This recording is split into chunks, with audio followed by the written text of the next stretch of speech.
David Seaman is founder of Fulcrum News, which is an American research site. He is a journalist who was fired from the renowned Huffington Post for his groundbreaking story on Pizzagate.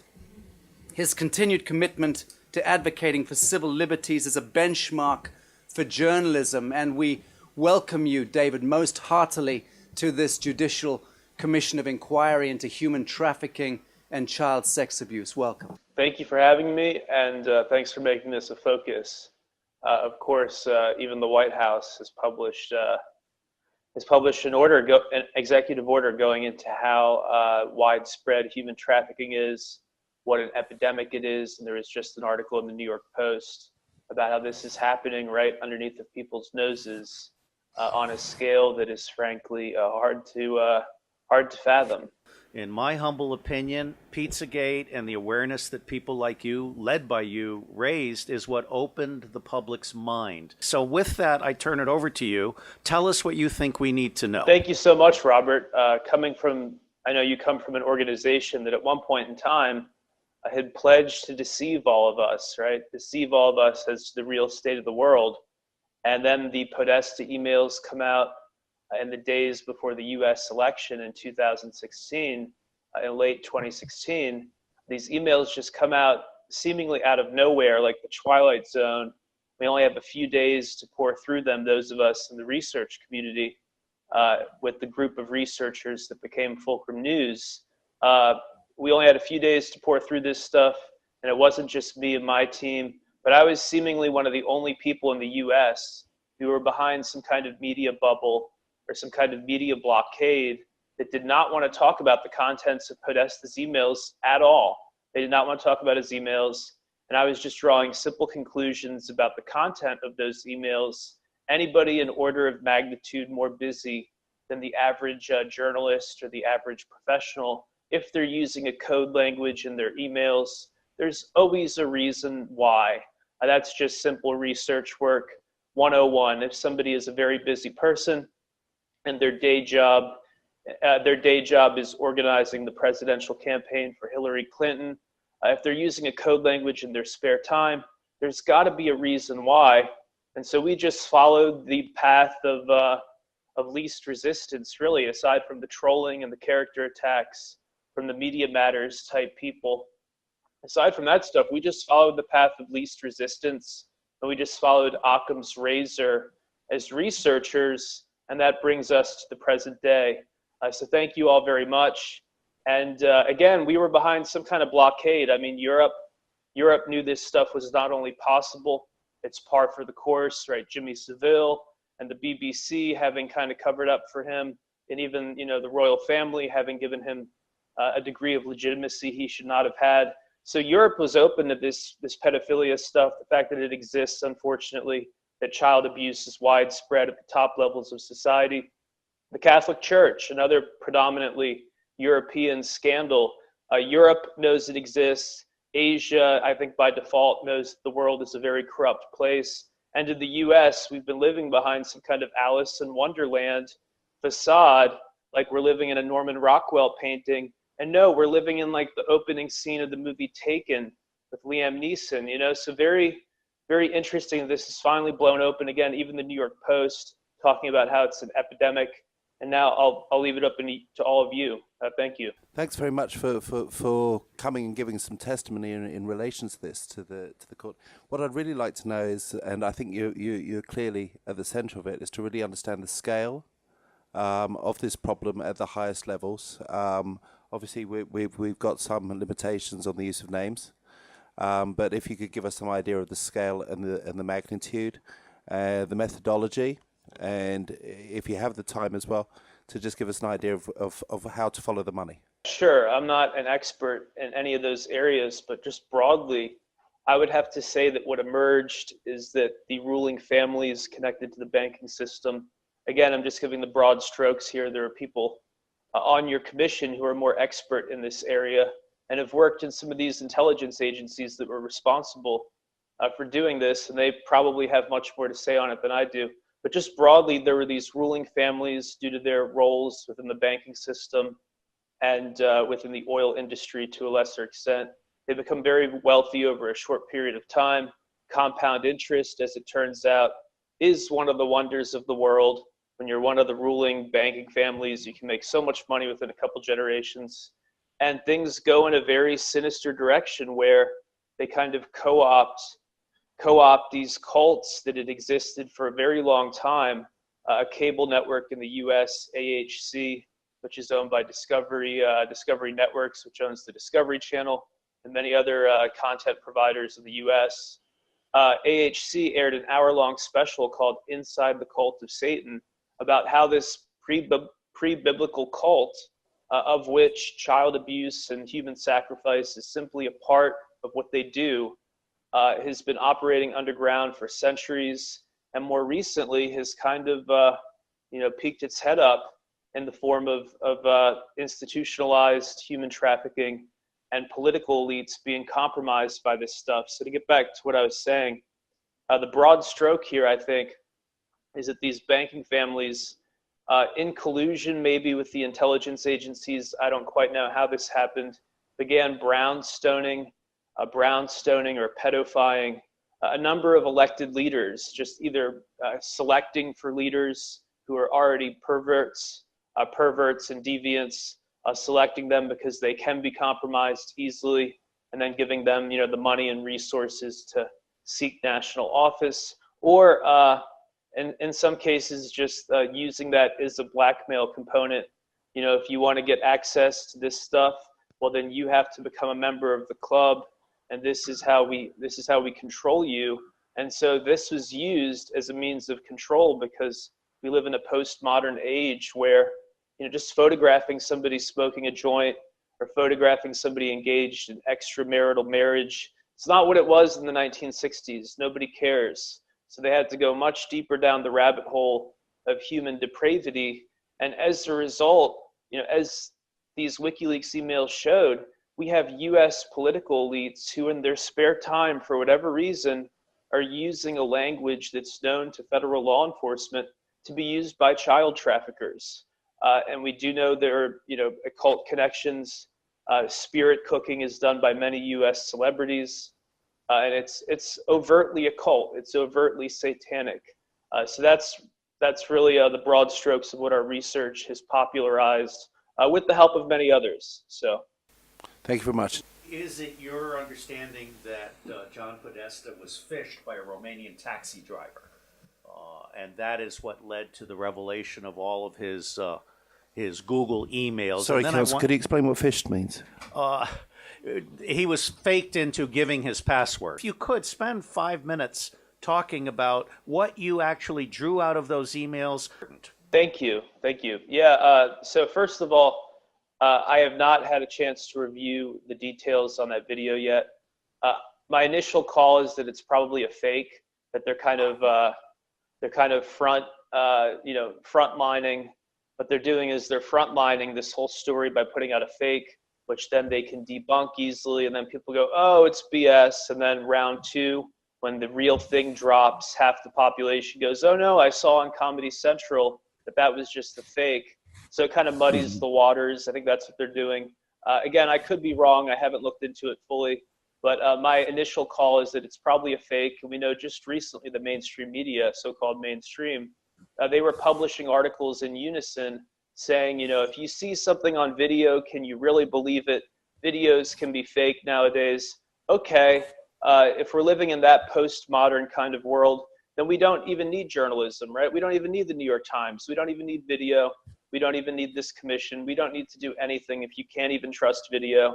And if you can't even trust a bank balance on a screen, then we're living in postmodern absurdity from some French novel, right? So of course, you can trust what's on a video. If it's in HD and you can prove that the shadows are coming from certain angles and that it's, a genuine light source and not some kind of CGI nonsense, absolutely you can trust video.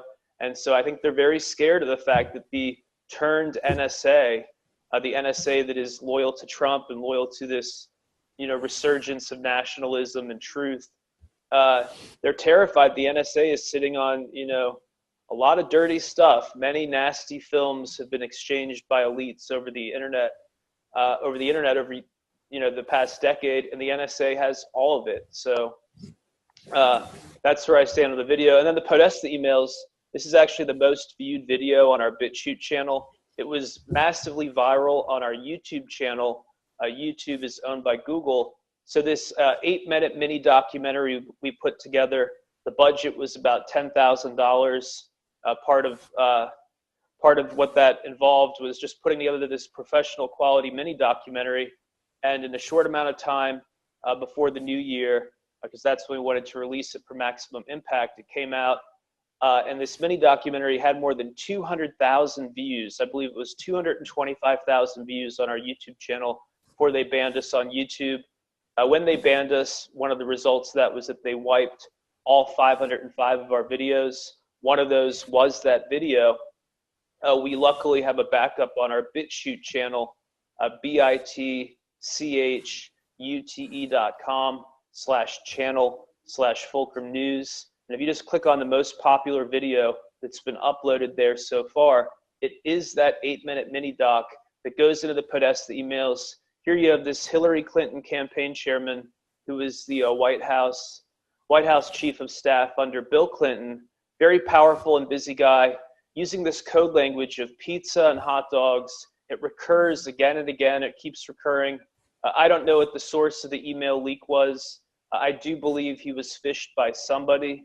I believe somebody sent him a fake password reset email that said, hey, John Podesta, pick a new password. And he types in something. And then they have his new password. And that's how I believe they got in. I don't know who did it or their intentions, but somehow these emails, which are genuine, he has not denied that they're his emails. These genuine emails from Hillary Clinton's campaign chairman end up on WikiLeaks for millions of us to sift through. Just days before the US presidential election, there's this panicked push to call it fake news. And this is when I knew something was deeply wrong, because I had just begun to cover it. And then out of nowhere, I'm getting these trolls, these character attack people saying things about me and drawing conclusions from my past, like just a full-blown character attack. And I'm like, whoa, there's something going on here. It's like I was thrown into an Aaron Brockovich movie all of a sudden, like there's something up here that I'm just putting out a couple of pieces of internet content and suddenly my whole world is falling down. Like, what on earth is this? And I had been publishing for years online for various outlets. And I'd never seen anything like that, even back in the days of talking about the NSA openly and some of the programs that Edward Snowden had outed. I would go into that stuff, experience nothing like this. And so I knew that was a red flag. That was a tell. If you're a poker player, that was a big tell that there's something here. And then the other thing, aside from the banning of the YouTube channel and the Twitter ban, there's just been so much censorship around this whole topic of Pizzagate. And we've had everybody from Comedy Central to the New York Times to the Washington Post just, again, frontline and say Pizzagate is debunked fake news. It's very dangerous. It can hurt real people. It's very dangerous. Stay away from it. And you're like, wait a second. Hold on. Debunked by whom? Debunked by whom? What government agency? What law enforcement official?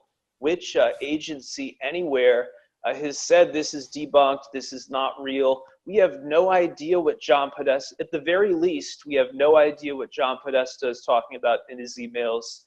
And more probably, we know exactly what he's talking about because, again, there are people in federal law enforcement who, when these emails came out, they went, oh my God, John Podesta appears to be into child trafficking. So somewhere along the lines, the wires got crossed and they began just pedophiling political elites, these wealthy families who finance some of our presidential contenders, families like the Rothschilds, I believe. Things got really messed up.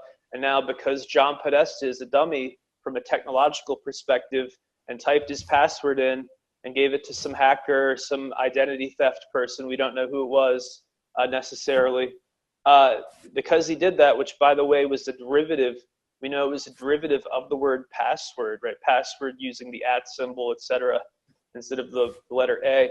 Because of that fluke of nature, that fluke of fate, we now have a different timeline in history where this cabal of weirdos who are into sexual perversion, They all have to face the light of day thanks to the internet and thanks to internet researchers and thanks to commissions like yours. Chief Justice. Just one simple question. You were sacked from the Huffington Post. Is there any future for that publication? Any credibility now? I think pretty much the whole mainstream media is, as Pizzagate goes out wider and wider, the whole mainstream media is done. I mean, you had Comedy Central mocking it as fake news. You had the CBS evening comedy host Stephen Colbert mocking it as dangerous fake news. You had the New York Times and the Washington Post both received Pulitzers this year, just recently. That's recent news. The Washington Post and the New York Times, or as our president calls them, the failing New York Times and the fake Washington Post, they both received Pulitzer Prizes for their work unearthing the Russia collusion story, which, by the way, if it were 100% true, is not even a felony, right? If Donald Trump spent every night pre-election in a hot tub with Vladimir Putin and stacks of $100 bills, simply not a felony, right? Simply not something that you can bar somebody from office over, not a felony that they were investigating, and they award them Pulitzers. It was trumped up. It was fake news created by Hillary's people. And the days after her election loss, they were stunned by the election loss. Her backers wanted to know, how is this possible? How did we lose this thing? And they pointed to, well, it must have been Russia. So they shouldn't be getting Pulitzers. They should be shut down. They should be shut down for malfeasance, for professional malfeasance. Meanwhile, Pizzagate bubbles up thanks to internet researchers, thanks to the decentralized nature of internet media. Pizzagate keeps bubbling up, and they keep trying to suppress it at the New York Times and the Washington Post and places like BuzzFeed and Newsweek. So I think all those brands are pretty much done. As this goes viral, Right. It's like they tried to cover up Watergate. They're not going to have a future. Yeah, no, thank you for answering that. The reason for my question was I was asked to write an article for the Huffington Post, but I think you've just saved me a lot of typing time. Perhaps you should. David, there are people like you and Nafiz Ahmed, who I admire very much. He's written for The Guardian, and now he's writing for Insurgent or something. But there are people like you that have found it difficult to get the truth out. And I understand now that there's a move to create an Internet 3.0. I coined the term #Google Gestapo. There are no fewer than 10 YouTube alternatives based on blockchain. What is your vision of how the Internet is going to evolve so that people like you cannot be censored or digitally assassinated? That's a good question. I think we're at a point right now where the internet censorship from the big three or four social media pipelines, it's gotten so bad and so overt. Certain topics like Pizzagate and certain topics like simply being a conservative, simply praising the president. These are topics. Boycotting Israel. Yeah, anything that's politically unpopular, going after Israel, going after the Rothschilds, talking about George Soros, even mentioning his name on Twitter is, you're liable to get a temporary ban. It's spooky stuff. And so I think we're at a state where if you want to be heard, if you want to fully exercise your First Amendment, you've got to be doing it from your own website. Fulcrum, that's our own website. Companies like InfoWars, they would be nowhere if they didn't also have their own websites where they're pushing out information aside from the rigged platforms. We got to play in the big sandbox, which is, Facebook. We got to play in the big sandbox of Google and YouTube until they ban you, because that's where the masses are, right? That's the public forum. But we don't have to stay there. Once you build up an audience, get the heck out as soon as possible with your audience to somewhere where you're not going to be banned, your own website, where you can keep growing it. I think that's part of where blockchain stuff will probably come in. It's showing promise as a way to host some of these videos and as a way to keep people making money outside of the PayPal Gestapo. You talk about the Google Gestapo. What about payments? All payments run through a handful of companies, MasterCard, Visa, and PayPal, a couple others. And if you're doing something they don't like, they can really come after you for no reason. So that's where things like Bitcoin that are not freezable for any intents and purposes, things like that become really useful to true researchers and to the truth community, because a PayPal ban will hit you when you least expect it and when your organization can least afford it, right? That's when it'll hit you. So that's where blockchain becomes useful. Let me just follow up on that.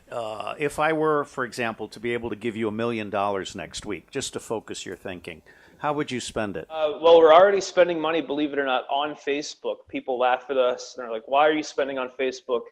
We highly target our video views through our Facebook channel, our Facebook page. Our video views are highly targeted.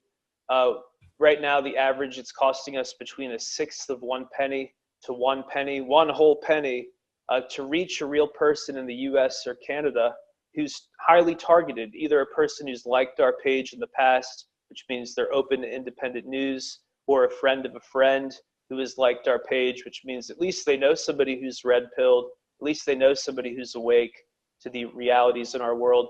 So I would boost our Facebook spend. I would just work on expanding what we have on the ground here in DC.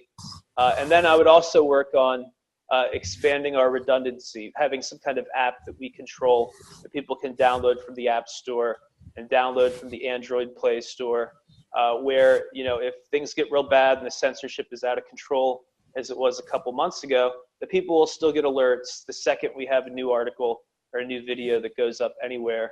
I think controlling that is very big for independent media. We can't even rely on Google and Facebook to send out the alerts anymore. So that's where I would spend $1 million or whatever windfall came. It would be increased advertising of our own content and immediately looking for places where we can host our videos where it just can't come down. You know, there's been some success with IPFS. I would work on that probably. And DTube has been somewhat successful. So yeah. Thank you. I know that Justice Cleverly has a question for you. Actually, no. I think that most of the points have been ably dealt with, but and I'm very interested in your views on the future of internet, cryptocurrency, how those things would join, and independence of community. And I think that Council has opened up those questions, so I think we'll proceed a little bit along that line, since that's definitely clearly an area of your knowledge.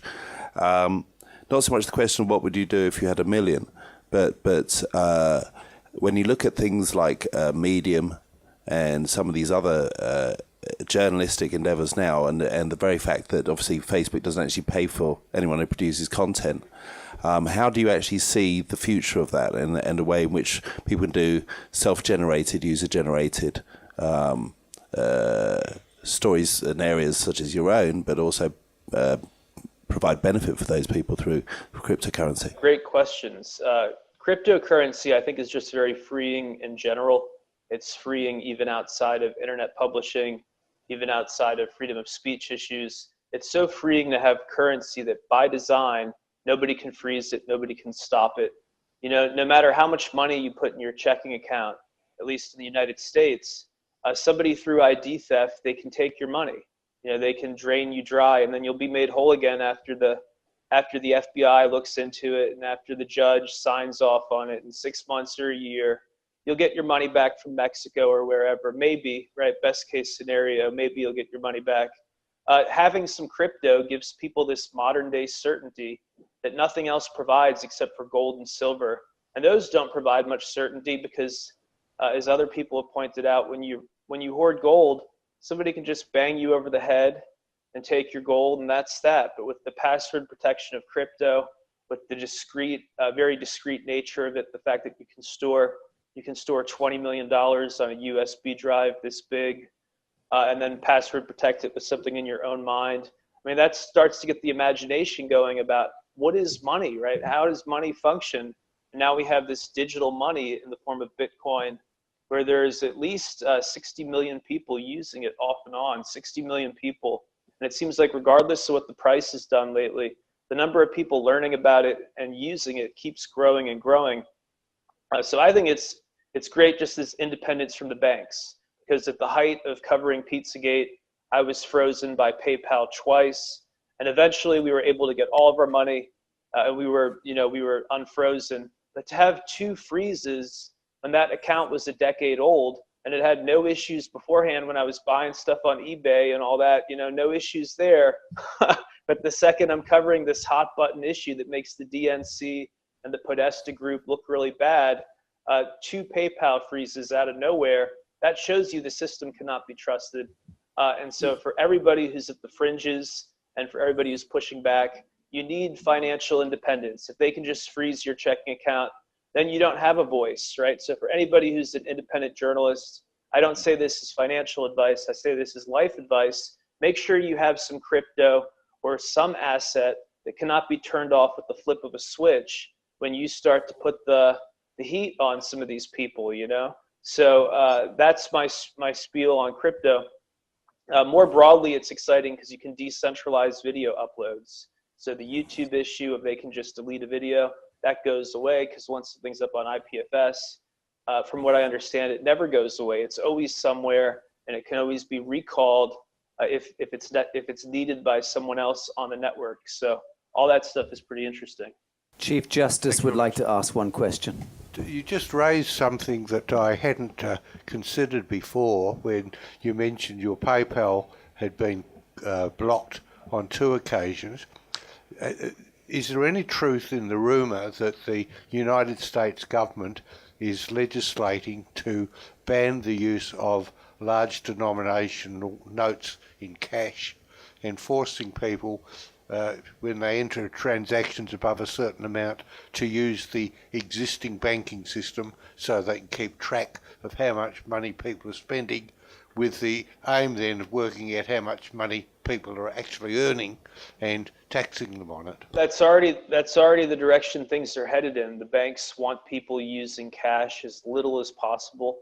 One of the big 3 banks in the US, Wells Fargo, I believe their default option, unless you call the bank and have them increase it, they're now at the point where they let you take out about $310 a day in actual cash from an ATM, $310, regardless of how much money is in your account. And other banks, there are higher limits. I have a bank account where the limit's about $1,000 a day. That's still not a lot of access to your own cash. So they're trying to definitely decrease the usage of cash, our demand for it, and keep everything on the books. They want every single transaction, even if it's just $1 coffee, they want you to swipe, they want you to tap, and they want to have a record of that forever, where you were, when you were, and then from that, who you were having coffee with, etc. David, thank you. Forgive me, I'm going to call time on that if that's okay. Did that answer your question more or less, Chief Justice? It did. Commissioner Hutzabout, David, is a criminologist and psychotherapist, and she would like to ask a question of you. I would like to point out that there has been scandals in England, in Ireland, thinking of the Savile case in the United Kingdom, in France and in Belgium, and I'm from Belgium, and I would like to point out that they even then, because this was worldwide, it was in 95 that Marc Dutroux has been arrested in 96. And it was quite clear that this was a tremendous network delivering children to higher classes. Now, what did the Justice Department do? They started to split up the file in the one predator, and we're gonna trial him already. And all the other witnesses, there were thousands of them, also from networks and Pizzagate alike things, have been put in Dutroux bis. You know, we're going to handle this later. Now we are 20 years later, nothing happened with it. Nothing. It is buried forever. So apparently they are above the law. Even justice is about the law. Now my question is, what do you think will be the outcome of your bravery, of those few who come out with these scandals of Pizzagate? Because for me it's nothing new. I hear this all the time, also in Europe, considering that now you have the internet. It was not likely when the Savile case was in the United States or in France, this case, or Belgium, even Dutroux, it was 96, was the beginning of internet. But now we're in the midst of this tool that can spread this over the world. But still, my question is, what is going to be the outcome on a juridical basis? Are they going to be prosecuted? Are they going to be in trial? Are they going to have to justify what they did? Are they going to be punished? That's my question. Thank you. Let me put that in different terms. What do you think your work at its best will do as we go forward? What impact might it have in the most positive sense of the word? Thank you both for the question there. I think that we hit a critical mass where these things cannot be looked away from. And with that critical mass, you will have some of the machinery of the state move in and go after at least some of these people because their crimes are so egregious that once you have millions of people on sites like 4chan and 8chan, millions of young people analytically discussing these things, and on Reddit, of course, you have millions of young people analytically discussing the Podesta emails and analytically going through the power structure of Lynn Rothschild and her family and how they financed the Clintons and how the Clintons had a voodoo doctor, right? The Clintons had a freaking witch doctor at their wedding. I mean, they've pieced it together so well, the young people. There are millions of millennials and sub-millennials, as I call them, people in their early 20s, who've just pieced it all together, and they're walking around with a nearly complete puzzle board, and they're turning on a mainstream media that is still in full, CIA Mockingbird mode. There's nothing wrong with Hollywood, right? Kevin Spacey's dad is not an alleged Nazi child rapist. They're trying to cover up this thing, which is already bursting at the seams. So I hope that what I did was increase public awareness because, if you look at my background, I'm a former Huffington Post, a former HuffPo, as you guys pointed out, former Business Insider. Before that, TheStreet.com, which is a financial publication on Wall Street. For a little while, Entrepreneur Magazine's website. So I'm not like a crop circle chaser, I'm not chasing the crop circles and looking for the interview with Bigfoot and all that. And to suddenly be attacked nonstop, oh, David Seaman, you're a crazy person. You're a crazy person to think that John Podesta is a bad person. Like, where is this coming from? It gave me a little taste for what some of the victims must go through when they do their gang stalking and all that of like, oh, you weren't abused, blah, blah, blah. That's how it functions. They have this organ of online harassment that then if you're influential enough, it extends into real world harassment. But to answer your question, we've seen the unsealed indictment, which was previously sealed. It was filed under seal by the court. We have seen the unsealed indictment of Keith Raniere, who is known as the Vanguard. He's the head of this weird sex cult in Canada, NXIVM. And if you look at some of their members are also active or past members of the Clinton Global Initiative. And many of their members are Hollywood actresses who are quite well connected politically. So it's all just one nasty spider web.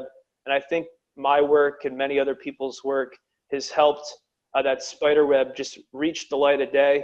And now what happens, I have no idea, right? We're in uncharted waters. But something's going to happen to some of these people. The machinery of the state is starting to work, at least in the case of Keith Raniere, because they were branding women and brainwashing them into a literal sex cult, right? I call it the Canadian Illuminati, and it involves the Bronfmans, one of the wealthiest families in Canada.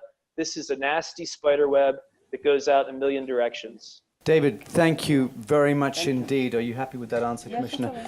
David, thank you. I would like to just suggest, and justices, please correct me if I'm out of line here, but it may be a propitious act if David considers an affidavit of truth in the coming days. If you wish to submit an affidavit of truth, which could be notarized virtually with the court, and submit some or all of the names that you feel ought to be named, albeit we will not be naming them ourselves. We will be retaining that in the court record under affidavit of truth. That may afford some degree of protection for brave individuals like David Seaman. It's entirely a matter for you, David, but whilst you're here, if that's something which made sense to you. Yeah, well, certainly everything I've reported on is the truth. Everything I've said is truthful. So I'm happy to sign any kind of digital affidavit. As for naming names, I have no secrets. I've been very clear. I think there's something wrong with the Podesta brothers. I think there's something wrong with the Clintons and many connected to the Clintons. Those are the big names. I've been very vocal about that. And the fact that now 15 or 16 months into this bizarre scandal, not so much as the cease and desist letter from John Podesta or his brother, which would be the first step in getting me to be quiet, the first step in shutting down Fulcrum's coverage of this, would be a simple cease and desist letter from any lawyer on the planet Earth. Now, nearly 16 months in, our videos have been viewed millions of times, walking people through the Podesta emails and this bizarre code language that's known to federal law enforcement to be used by human traffickers, especially child traffickers. Not so much as a cease and desist. I can tell you what, if somebody did this to me, if somebody was accusing me of saying things in my emails that are, criminal to this extent, I would have a statement within a week, right? I would have a public statement within a week, and then my lawyers would be serving cease and desist letters to let people know if you're going to publish this, there's going to be a response. That hasn't come from the wealthy Podesta brothers, the wealthy Podestas who have access to millions of dollars and many legal resources. Nothing. Why is that? Well, we all know why.